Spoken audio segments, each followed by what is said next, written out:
The lights die in the oncology hallway at Oxner Medical Center, and Maren Dupre's phone is still pressed to her ear when the diagnosis turns real. Across the corridor, Gideon Harlow stumbles in from the rain, his niece Junie wheezing, her overnight bag swinging from his hand. Then Patricia Henderson appears with a camera and a smile, ready to destroy Maren's career. Maren does the unthinkable. She grabs Gideon's hand and says, "My husband is here." But what happens when a lie becomes the only thing keeping them from losing everything? Like, subscribe and tell me, where are you watching from?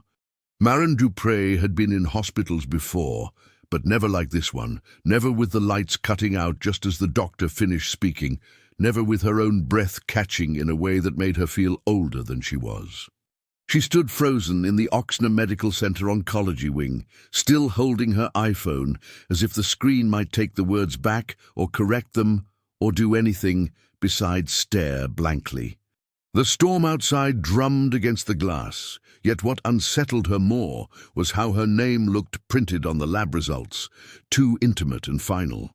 She tried to steady herself by focusing on something concrete, like the fact she had parked on level 2 near the elevator, or that she still had a half-eaten muffaletta from Central Grocery in her bag. None of it anchored her. She forced herself to step toward the hallway, hoping movement would keep her from unraveling. Instead, she saw a man rushing in, soaked from the parking lot, carrying a small girl whose thin fingers gripped the collar of his faded Saints hoodie. The girl, barely 7, gasped behind her oxygen mask, each breath cutting unevenly. The man murmured, "It is all right, Junie. I got you." And the raw tenderness in that sentence almost undid Maren more than her diagnosis. She watched him hand the girl to a nurse with the desperation of someone who had been praying in traffic and counting every red light as a threat. For one strange instant, she envied him for having someone to fight for besides himself. Gideon Harlow barely registered the flicker of backup power overhead. His entire focus was on Junie and the way her chest hitched with effort.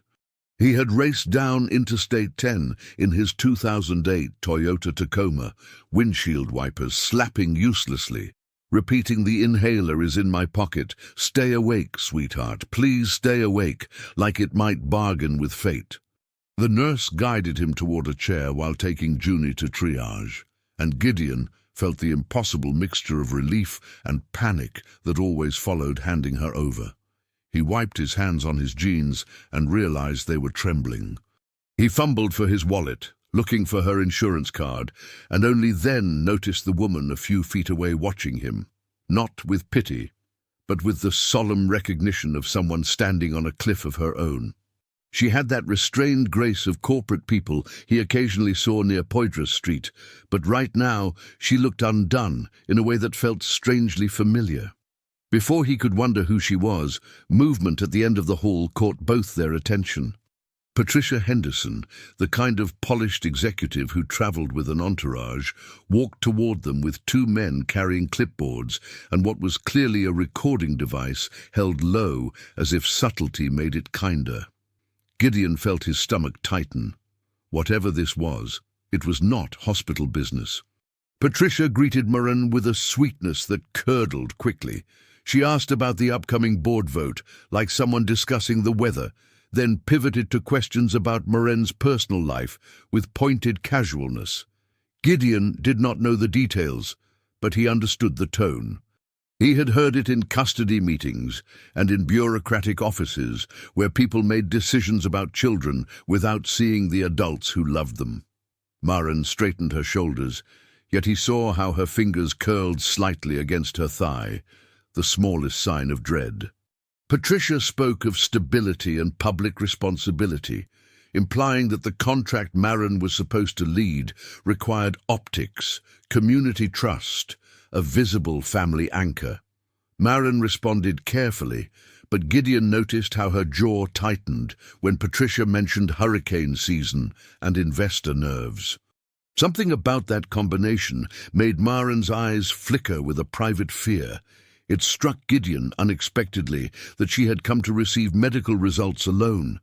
The thought bothered him in a way he did not have language for. Patricia kept pressing, circling like someone who had already decided the verdict and was only gathering scenery to justify it.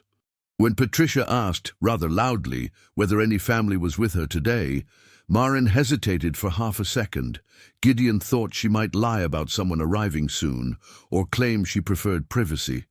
Instead, she did something so abrupt, he almost stepped back.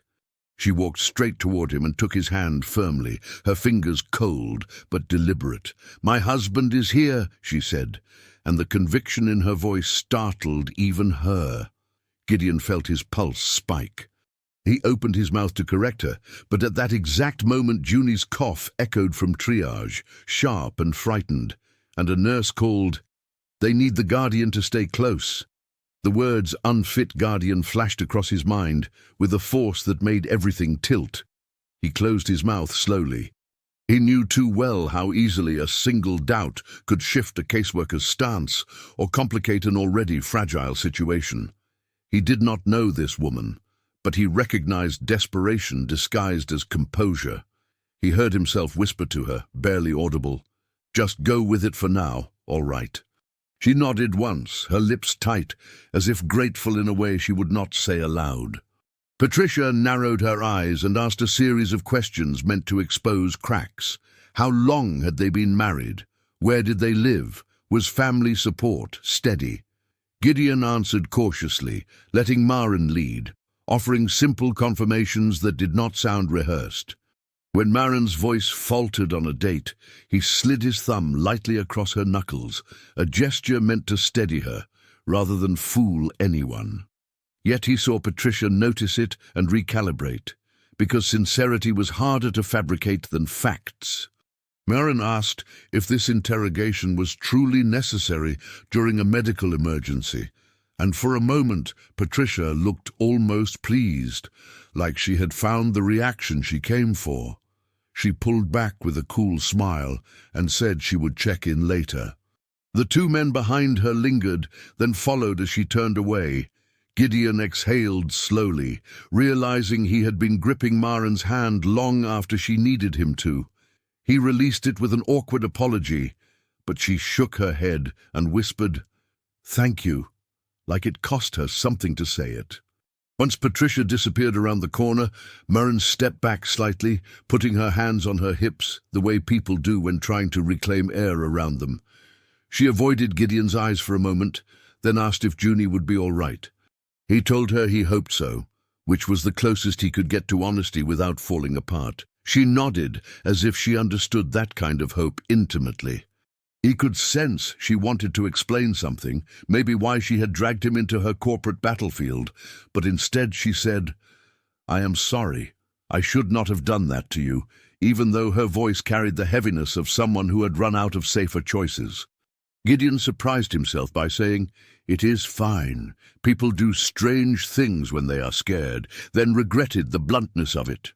Maren looked at him, and for the first time he saw how fragile her confidence was. She seemed like someone who had held up too many structures for too long and had finally found one crack she could not plaster over. He wondered if she had someone to call, or if she would face whatever news she had received completely alone. They stood there awkwardly until a nurse returned to update Gideon. Junie was stable for the moment. They were giving her albuterol, and he could sit with her again. Gideon thanked her and turned to leave, but something made him glance back at Maren. She was watching the floor, not in distraction, but in a way that suggested she was debating whether to fall apart or keep pretending she had not been shaken. The lights flickered once more as the backup system adjusted, and for a second their shadows overlapped on the pale linoleum, two people caught between emergencies that neither had chosen. New Orleans outside continued drowning in rain, but here in this narrow stretch of hallway, the world had narrowed to an unexpected, fragile alliance born from fear, necessity, and a single sentence spoken aloud. Gideon walked back toward Junie's room with the strange sense that he had stepped into something larger than a misunderstanding. Maren remained where she was, steadying her breath, realizing the darkest part of the blackout was not the absence of light, but the reminder of how profoundly alone she had been moments before she reached for a stranger's hand. By morning, the hospital feels busy again, yet no one inside seems fooled by the sense of routine. People move with the stiffness of those who have slept in chairs and checked the same weather app too many times. On the TV near the Oxner lobby's front desk, a meteorologist circles a bright patch in the Gulf, and someone mutters that it is too early in the season for this kind of talk. Maren stands near the coffee machine with a paper cup that smells burnt, telling herself that if she holds it long enough, her hands might stop shaking. Gideon sees her from down the hall as he returns from Junie's room and almost looks away, unsure if yesterday's lie counted as a bond or a line he should pretend never existed. Instead, he asks softly if she has slept. She answers with a thin smile and says, probably not enough to be functional, then apologizes for sounding dramatic. He shakes his head and tells her she does not owe him explanations, though his voice carries a warmth that surprises them both. When he mentions that Junie asked for beignets from Café du Monde and then nearly fell asleep eating them, Maren lets out a small laugh. She tells him it is a miracle any child manages to stay clean with that much powdered sugar, and for a moment they feel like two ordinary people sharing ordinary worries rather than strangers holding the edges of each other's disasters. Later that afternoon, Maren finally asks Gideon to sit with her in a quiet alcove near the vending machines, and he senses from the way she clears her throat that she has rehearsed this conversation in her head. She explains the problem plainly. Her board expects to see stability before the final vote, and someone like Patricia would use any hint of weakness to push the project into the hands of a rival company. She mentions the levee reinforcement plans near the lower 9th Ward and the urgency of finishing them before the peak of hurricane season. Gideon listens with his arms crossed, partly to steady himself and partly because the weight of responsibility begins to feel real. When she tells him she needs 72 hours of marriage, he blinks, unsure he heard correctly. She clarifies with a tired sigh, not a real marriage, just the kind that exists in paperwork and in the minds of people who want to believe a woman cannot lead without a man beside her. He scoffs under his breath and says he did not think boardrooms in 2024 still ran like high school cafeterias. She offers money, then immediately looks ashamed, as if catching herself bartering with something she realized sounded cheap. He shakes his head, not offended, only cautious. Money is not what he needs. Junie is. And when Maren promises legal support if his guardianship is ever questioned, his eyes lift for the first time with genuine interest, because that is not a bribe, it is a lifeline. When visiting hours end, they leave the building together because a story like theirs cannot survive only on signatures. It needs to be witnessed in motion, seen by people who do not know they are evaluating it. Gideon unlocks his 2008 Tacoma and apologizes for the mess in the passenger seat, pushing aside a folded copy of The Times Picayune and a crumpled granola bar wrapper. Maren pretends not to notice the way the fabric smells faintly of engine oil, but she does notice how carefully he adjusts the temperature so she will not shiver.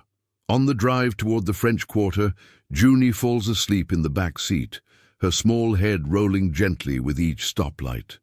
When they reach Decatur Street, she murmurs that she wants to see the lights, and Gideon glances at Maren as if asking permission. Maren nods, because denying a child something so simple feels cruel, especially when her own life has been stripped down to medical terms and deadlines.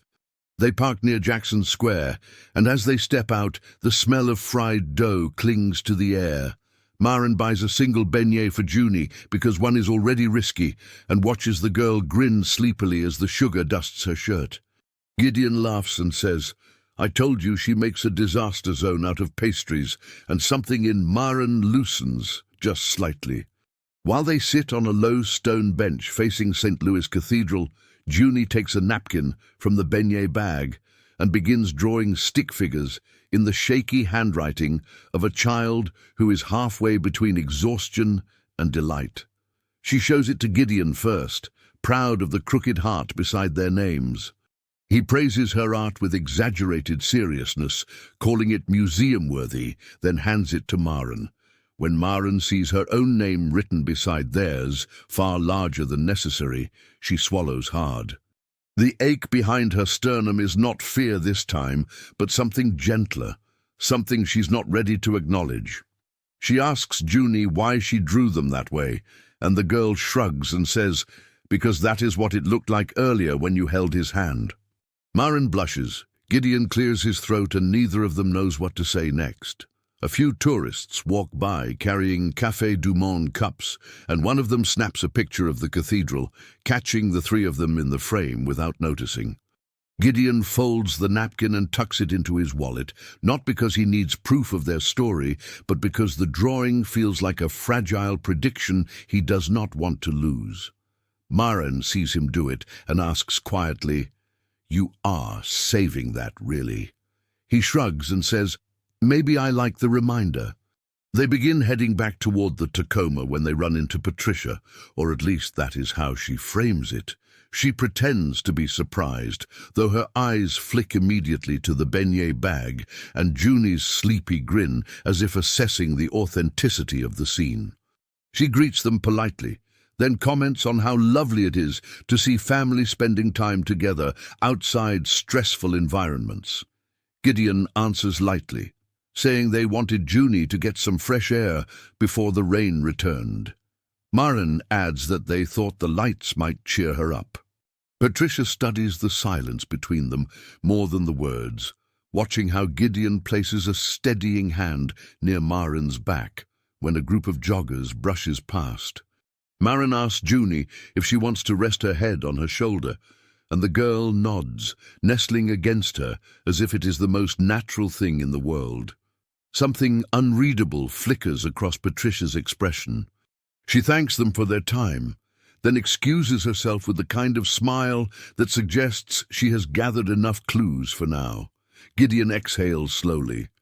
Maren presses her lips together, fighting the urge to apologize for dragging him deeper into this charade, yet knowing apologies would only make the imbalance feel larger. On the drive back to the hospital, the city feels smaller. The rain begins again lightly, tapping against the windshield, but Gideon does not seem rushed. He glances at Maren and asks if she is all right. She says she is, though the tightness around her eyes contradicts her. He does not push. He simply says he noticed how Patricia watched them and that it might be a good sign rather than a threat. Maren admits she hates depending on something as flimsy as perception, but she thanks him anyway. Junie stirs in the back seat and mumbles that she wants to keep the napkin picture safe. Gideon tells her it is already in the safest place he has, and Maren feels her throat tighten again for reasons she cannot articulate. When they reach the Ochsner parking garage, Gideon walks Maren to the entrance, even though she insists she can manage. He waits until she is inside before returning to the truck. As he sits behind the wheel, he realizes the lie is beginning to shape them into something that is not entirely a lie, and that is the part he does not know how to handle.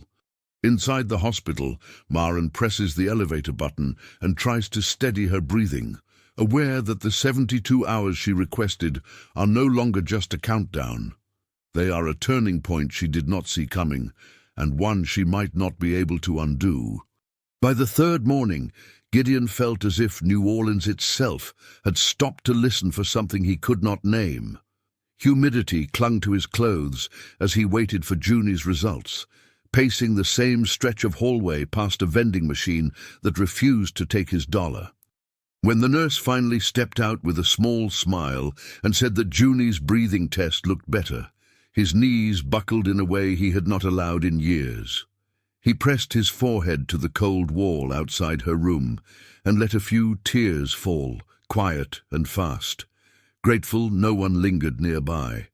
When he collected himself enough to step back inside, Junie was propped against her pillows, watching a cartoon on his cracked Samsung Galaxy, giggling softly. The sight nearly undid him again. A few minutes later, Maren returned from her consult, looking too polished, too still, her blouse perfectly smoothed, as if someone had ironed fear out of it. She sat beside Junie, asking how she felt, but Gideon noticed the way her fingers kept searching for the seam of her sleeve. He asked if the doctor told her anything useful. She answered, useful maybe, hopeful not really, and left it there. He felt an urge to press for the truth, but something about the tightness in her jaw warned him she was holding herself together by threads she could not afford to lose. Gideon stepped into the hallway for a moment, and that was when he heard it. Maren had left the exam room door half ajar, and her assistant's voice spilled through speakerphone, bright with triumph. "The contract is approved," she cheered. "The board is thrilled with the family image. Investors feel reassured." Gideon froze. The words hit him with a force that made something old inside him coil tight. Family image. Reassured investors.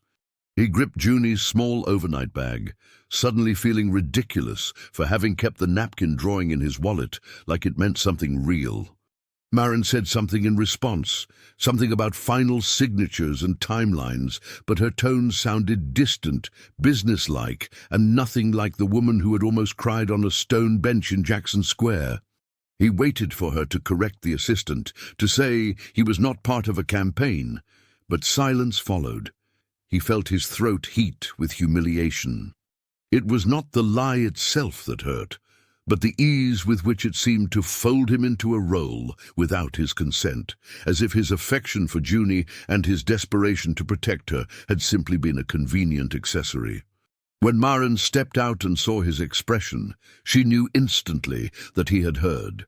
She lowered her voice and said his name carefully, though he could not tell whether it was apology or warning. He said he needed air, then walked toward the elevators without waiting for her response. His hands shook as he jabbed the button and prayed the doors would close before she reached him. She caught up anyway and asked him to wait. He said, "For what? Another assignment. Another scene you need me to perform." She winced and told him that was not fair. He laughed bitterly and said fairness had never been part of this, that she had seen a man desperate to keep his niece and treated him like something she could slot into a board presentation. She insisted that was not true, but her voice faltered, betraying a guilt she had tried to hide. He told her he had spent years fighting to prove he was enough for Junie, and hearing that he was being used to reassure investors made him feel smaller than he had in a long time. Maren whispered that she never meant to wound him, which only made him ask why she had let her assistant talk like that without correcting it. By the time they reached the parking lot, the sky had opened again. Gideon unlocked the Tacoma with a jerky movement and threw Junie's bag onto the passenger seat, the napkin drawing still tucked in the pocket he could not bring himself to empty. Maren followed him beneath the concrete awning, rainwater collecting at her feet. She reached out as if to touch his arm, then let her hand fall when she realized he would pull back. She said she had planned to talk to him later, to explain everything after the meeting, but he cut her off and said he was tired of explanations that arrived too late. She tried again, saying the assistant exaggerated and that the board would twist anything she said anyway. He stared at her, letting the rain hit his shoulders, and asked if she understood how it felt to hear herself turned into a prop.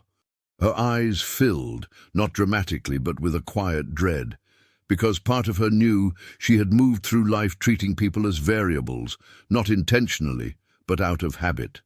She whispered that she was sorry, though even she seemed unsure what she was apologizing for first.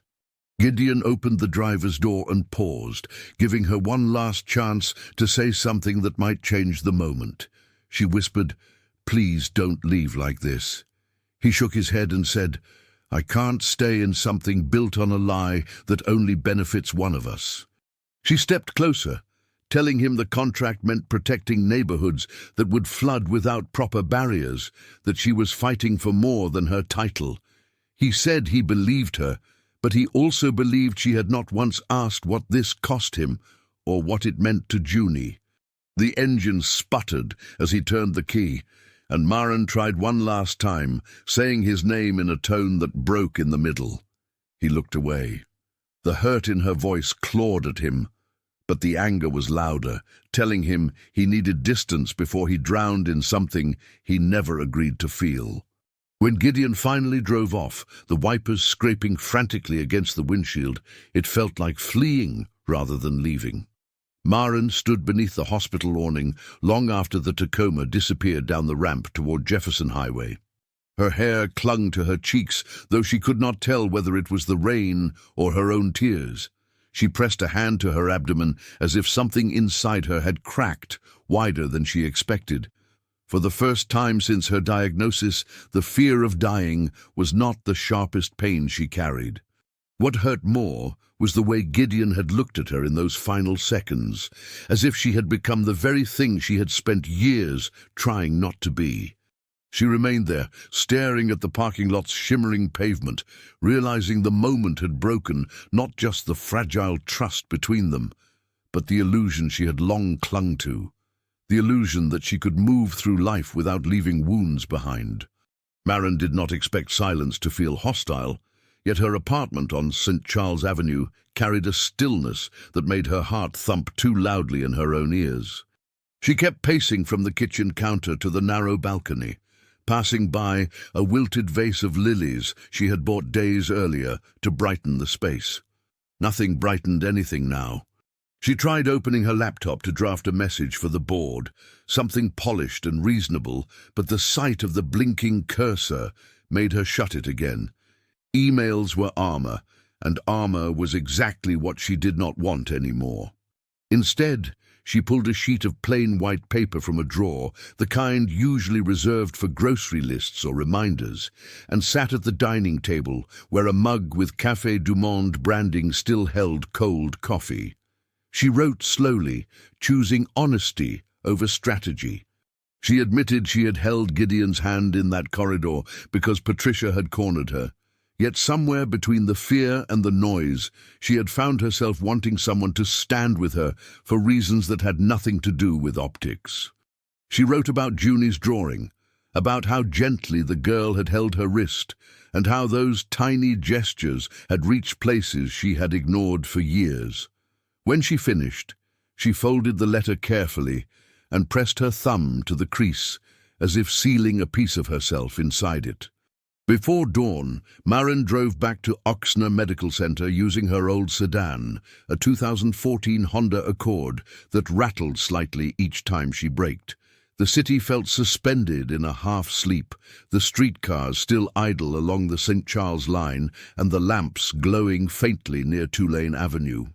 She carried the letter inside the hospital lobby, where a lone security guard nodded at her with the weary politeness that overnight shifts often produced.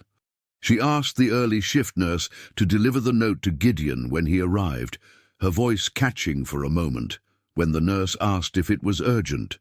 Maren simply said, "It is important," then walked out before she could explain further. Back home, she tried lying on the couch, pulling a throw blanket to her chin like a shield, but sleep refused to come.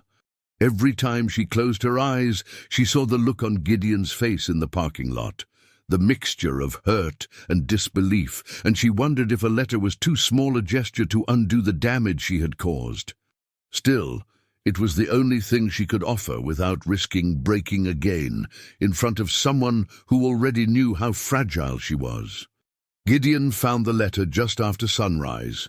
He had taken Junie from the hospital for a short drive because she slept better when the truck vibrated beneath her.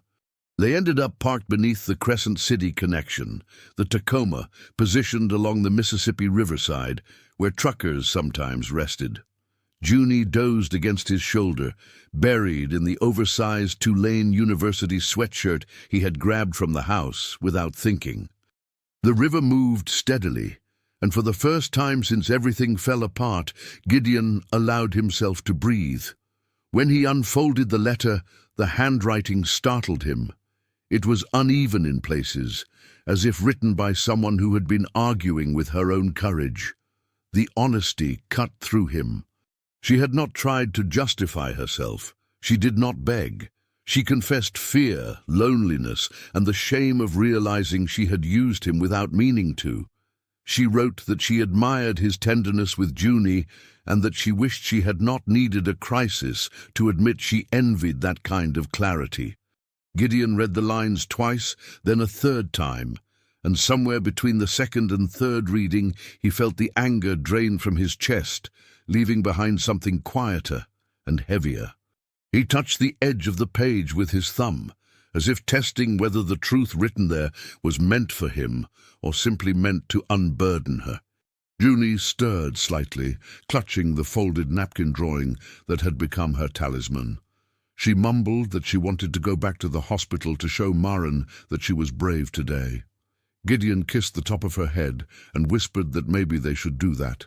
He started the Tacoma, glancing once at the silhouette of the bridge overhead, then pulled onto the road without hesitation.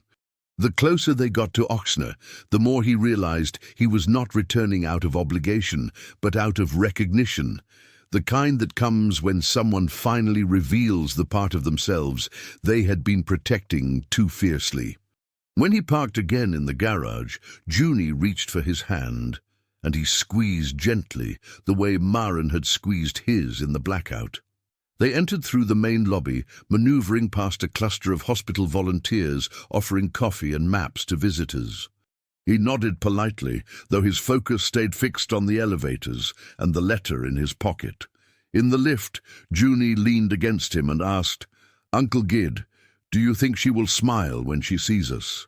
He answered softly, "I think she needs us more than she knows." The moment the elevator doors opened on Maren's floor, Gideon noticed the shift. Several board members stood near the hallway, their expressions stiff with impatience. Patricia was among them, her posture impeccable as ever, speaking to a man holding a leather portfolio. Cameras rested in the hands of two assistants who were pretending not to record anything, yet clearly prepared to start at any second. Gideon felt his jaw tighten, but he did not slow down. He walked right past Patricia, who blinked in surprise and asked whether he was supposed to be there. He answered simply, yes, and kept going. Junie squeezed his fingers and whispered that she wanted to give Maren the picture again.